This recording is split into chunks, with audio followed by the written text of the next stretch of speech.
को पता नहीं होता कि वो काम कितना ज्यादा डिफिकल्ट है। तो इसी बात को ध्यान में रखते हुए इस वीडियो में आपको सीएस की बेस्ट टिप्स देने के लिए इस सीजन मैंने सभी के सभी मैचेस सिर्फ रैंडम प्लेयर्स के साथ ही खेले हैं, जिससे मुझे बहुत सारे नई टिप्स के साथ साथ कुछ मिस्टेक्स के बारे में पता चला है, जो कि मैं आपके साथ अभी शेयर करने वाला हूँ। एंड मैं पूरा श्योर हूँ कि इससे आपको काफी ज्यादा हेल्प मिलेगी। तो सबसे पहले टिप में देखो, लोडआउट में अभी एक नई आइटम आई है जिसका नाम है पॉकेट मार्केट। ये पॉकेट मार्केट काफी कमाल की चीज है। इसे आप मैच में 2 बार यूज कर सकते हैं, जिसमें से आपको सभी काम की चीजें डिस्काउंटेड प्राइस या फ्री में मिलती है। जैसे कि 200 कॉइंस में 2 ग्लूवास, 200 कॉइंस में बॉनफायर, 400 में चिप एंड 600 में एक वेस्ट अपग्रेडर परचेस कर सकते हो। एंड साथ ही एक लेवल 4 का मशरूम एंड सुपर मेडिकेट आपको फ्री में मिल जाती है। पॉकेट मार्केट आपको इंटेंस सिचुएशंस में क्लच निकालने में काफी ज्यादा हेल्प करता है। जैसे कि अभी देखो मेरे सामने सिर्फ एक ही बंदा बचा है एंड जो लास्ट जन है वो ओपन में बनने वाला है। तो कवर में रह के फाइट लेने के लिए मैं जल्दी से पॉकेट मार्केट से 2 ग्लूवास परचेस कर लेता हूँ। फिर ग्लू लगा के मैं उसको डैमेज कर देता हूँ। फिर लास्ट में इसके ऊपर रश करके उसे खत्म कर देता हूँ। यहाँ पे मेरे पास अगर पॉकेट मार्केट नहीं होता तो मैं इतनी आसानी से इस राउंड को नहीं निकाल पाता। तो ऐसे और भी कई सिचुएशंस में पॉकेट मार्केट आपको हेल्प करेगा।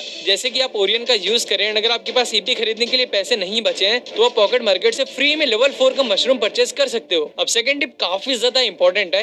देखो रैंडम प्लेयर्स के साथ खेलते टाइम हमेशा आपको अपने टीममेट्स पे नजर बनाए रखनी है कि किसकी इसके ऊपर एनिमीज रश कर रहे हैं। आपको हमेशा उनके पास ही रहना है, उनको सपोर्ट एंड कवर देने के लिए। जैसे कि जब मुझे यहाँ पे पता चलता है कि ऊपर के साइड एनिमीज रश करके मेरे एक टीममेट को फिनिश कर दिए हैं, तो यहाँ पे मैं जल्दी से एनिमी के पास जाके उसको पीछे से फॉलो करने लगता हूँ। एंड फिर यहाँ पे आके जब मुझे एक अच्छा मौका मिलता है तो मैं फायर करके एक बंदे को नॉक करके ओरियन बन जाता हूँ। फिर मैं दूसरे बंदे को फिनिश कर देता हूँ। एंड फिर यहाँ पे एक और एनिमी आता है तो उसे भी मैं नॉक कर देता हूँ। एंड लास्ट में मैं 4th एनिमी को भी फिनिश करके इस राउंड को जिता देता हूँ। इस क्लच से मैं आपको ये भी बता देता हूँ कि रैंडम प्लेयर्स के साथ खेलते टाइम आपको हमेशा अपना 100% से ज्यादा एफर्ट देना है, तभी आप ज्यादा से ज्यादा मैचेस जीत पाओगे। अब नेक्स्ट टिप में देखो, जब भी हम किसी भी मैच को हारते हैं तो अक्सर हम लोग अपना कैरेक्टर कॉम्बिनेशन चेंज कर लेते हैं। अगर हम एक मैच हार गए तो हम दूसरा कॉम्बिनेशन यूज करते हैं। फिर अगर हम वो मैच भी हार जाते हैं तो हम फिर से अपना कॉम्बिनेशन चेंज करते रहते हैं। एंड जब हम लगातार कॉम्बिनेशन चेंज करते रहते हैं ना, तो इससे हमारा ही घाटा होता है। हम लगभग हर एक मैच हारते जाते हैं। देखो सबसे पहले तो आपको अपना कैरेक्टर कॉम्बिनेशन आपके रोल के हिसाब से सिलेक्ट करनी है। एंड आपको एक कॉम्बिनेशन के साथ कम से कम तो 4-5 मैचेस खेलने ही खेलने हैं, तभी आप उस कॉम्बिनेशन के साथ अच्छी तरह से एडजस्ट हो पाओगे।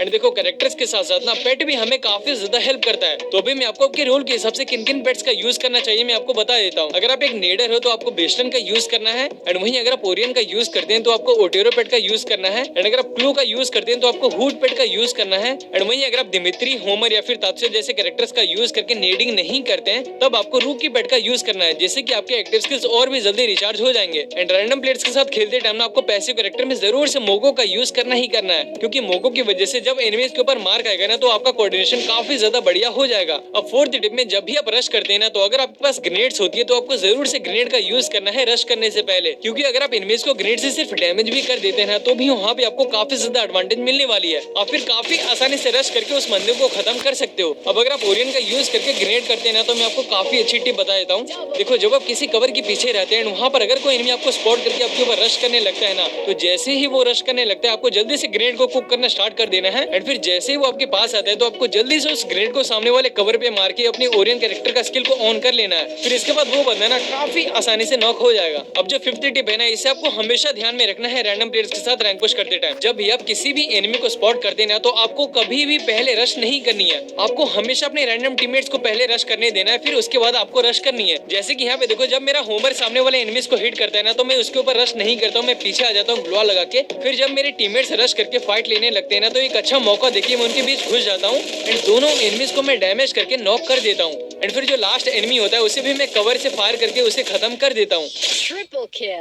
इस तरह से फाइट लेने से आपको काफी ज्यादा फायदा मिलेगा। अब बहुत कम बार नॉक होंगे एंड साथ ही आपको ज्यादा से ज्यादा किल्स काफी आसानी से मिल जाएंगे, जिससे कि आपका केडी भी काफी अच्छा खासा हो जाएगा। अब केडी की बात से कमेंट सेक्शन में आप सभी अपना केडी जरूर से बता देना सीएस रैंक की। मैं देखता हूँ कि किसका केडी सबसे ज्यादा एंड जिसका केडी सबसे ज्यादा रहेगा उसे मैं 100 डायमंड गिफ्ट करने वाला हूँ। अभी के टाइम अपने फेवरेट गेम्स खेलकर पैसा कमाना नया ट्रेंड बन चुका है एंड आप भी अपने आप को प्राउड बना सकते हो by winning up to 10 crore at Royal Jeet, जो कि इंडिया www.royaljeet.com पे एंड बन जाओ गेमिंग के अल्टीमेट चैंपियन। अब यहाँ पे आपको 100% वेलकम बोनस भी मिलेगा, साथ ही साथ आपको मिलेगा बर्थडे बोनस, 5 फ्री स्पिन जिससे स्पिन करके आप जीत सकते हैं iPhone 12 एंड OnePlus 8 Pro।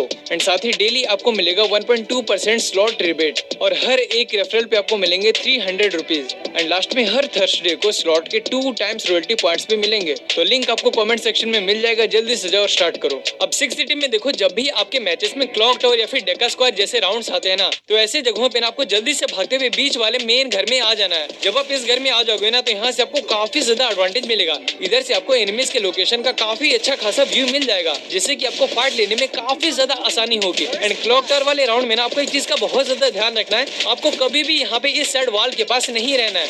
अगर आप यहाँ पे इस साइड पे होल्ड करते हैं ना वॉल के पास, तो जो भी एनिमीज होंगे ना सेकंड फ्लोर पे वो काफी आसानी से आपको नॉक कर सकते हैं। अब 7th टिप में मैं आपको ये बताता हूँ कि अगर आप लगातार राउंड्स हारते जा रहे हो, अगर आपका स्कोर 0-3 हो गया है, तो यहाँ पे आपको किस तरह से कमबैक करनी है। सबसे पहले देखो, अगर आप किसी मैच में लगातार राउंड्स हारते जा रहे हो तो वहाँ पे ना आपकी भी जरूर से कोई ना कोई गलती होगी। तो आपको पहले अपनी मिस्टेक्स को रियलाइज करके उसे करेक्ट करनी है। जैसे कि इस मैच में देखो, हम लगातार 3 राउंड्स हार चुके हैं एंड इन तीनों राउंड्स में ना मैं अपने टीममेट्स के साथ नहीं रह रहा था, मैं अकेले ही रह रहा था, जिसकी वजह से मैं ना तो उनको कवर दे पा रहा था ना ही मुझे कवर मिल पा रहा था। तो यहाँ पे मैं 4th राउंड में अपने टीममेट के साथ ही रहता हूँ। यहाँ पे मैं उनको काफी अच्छी तरह से सपोर्ट करता जा रहा था एंड जिसकी वजह से हम लगातार 3 राउंड्स जीत जाते हैं। तो ऐसे सिचुएशंस में ना आपको हमेशा एक ही साथ रहनी है। अब हमारा जो अगला टिप है ना वो 7th टिप से ही रिलेटेड है। देखो, जब हम लगातार राउंड जीते रहते हैं ना तो अक्सर हम लोग ओवर कॉन्फिडेंट होकर अकेले एनिमीज पे रश करने चले जाते हैं, जिससे होता क्या है कि सामने वाले एनिमीज हमें काफी आसानी से फिनिश कर देते हैं। तो इस मिस्टेक को आपको बिल्कुल भी नहीं करनी है। देखो, अगर आप लगातार 3 राउंड जीत के चौथा राउंड हार जाते हैं ना तो आपको काफी ज्यादा दिक्कत होगी। चौथे राउंड में आपके पास इनफ पॉइंट्स नहीं होंगे अच्छे लूट परचेस करने के लिए, जिससे कि हो सकता है आप चौथे एंड 5वें राउंड को भी हार जाओ। तो इसीलिए लगातार 3 राउंड जीतने के बाद चौथे राउंड को आपको काफी सावधानी से खेलनी है। भले ही सामने सिर्फ एक ही बंदा बचा हो, आपको कभी भी अकेले रश नहीं करनी है। यहाँ पे मेरा एक रैंडम टीममेट किल के लालच में अकेले रश करने चला जाता है, जिसे फिर एनिमी नॉक करके उसे कन्फर्म कर देता है। फिर इस बंदे को खत्म करने के लिए मैं अपने एक टीममेट के साथ जाता हूँ, जिसे वो डैमेज कर देता है। फिर सोनिया जब उसका एक्टिव होता है तो मैं इसे फिनिश करके इस राउंड को हम निकाल लेते हैं। अब 9th टिप में देखो, जब भी आप रैंक पुश करने बैठते हो ना तो आपको हमेशा फ्रेश माइंड से ही रैंक पुश करना है। आपका माइंड जितना ज्यादा फ्रेश होगा आप उतना बेहतर गेम प्ले कर पाओगे। एंड जब आप लगातार खेलते खेलते बोर हो जाते हैं या फिर अगर आप लगातार मैचेस हारने की वजह से बहुत ज्यादा गुस्सा हो जाते हैं, तब वहाँ पे आपको आगे रैंक पुश नहीं करनी है, आपको ब्रेक ले लेनी है। अगर आपको रैंक पुश करने का मन नहीं करे बट फिर भी आप अपने आप को फोर्स करोगे ना, तब वहाँ भी आप अच्छी तरह से खेल नहीं पाओगे, जिसकी वजह से आप काफी सारे मैचेस हार जाओगे। जैसे कि कल मैं लगातार 1.5 घंटे तक रैंक पुश करने के बाद बोर हो जाता हूँ, बट फिर भी मैं जबरदस्ती मैचेस खेलने लगता हूँ, जिसके बाद मैं मैचेस में अपना बेस्ट नहीं दे पाता हूँ, जिसकी वजह से मैं बहुत बार मरता हूँ एंड हम काफी सारे मैचेस को हार जाते हैं। इसी के साथ ना मेरा केडी भी काफी ज्यादा कम हो जाता है। तो इसीलिए जब आपका मन करे ना रैंक पुश करने को, तभी आपको रैंक पुश करनी है। ये भले ही एक छोटी सी टिप है लेकिन ये बहुत ही ज्यादा इंपॉर्टेंट है। अब लास्ट टिप में रैंक पुश करते टाइम मैंने ये चीज नोटिस की है कि अगर हमारे रैंडम टीममेट्स नॉक पड़े होते हैं ना तो बहुत बार हम उन्हें रिवाइव नहीं देते हैं। ये चीज आपको नहीं करनी है, क्योंकि इसकी वजह से ना आपका ही घाटा होने वाला है। आपको अपने रैंडम टीममेट्स को रिवाइव देना है। अगर आप उन्हें रिवाइव दोगे तभी तो वो आपको रिवाइव देंगे ना। एंड इसी के साथ मैंने ये भी नोटिस किया है कि अगर किसी एनिमी को हमारे टीममेट्स नॉक करते हैं ना तो हम उन्हें कंफर्म नहीं करते हैं। आपको सभी नॉक्ड एनिमीज को कंफर्म करते जाना है। आप अगर कंफर्म नहीं करते तो इससे आपको ही प्रॉब्लम्स होगी। अब अगर आप अभी तक इस वीडियो में बने हुए हैं तो आप कमेंट सेक्शन में जरूर से 07 लिख देना, जिससे कि मुझे पता चल जाएगा कि किन किन लोगों ने इस वीडियो को पूरे लास्ट तक देखा है।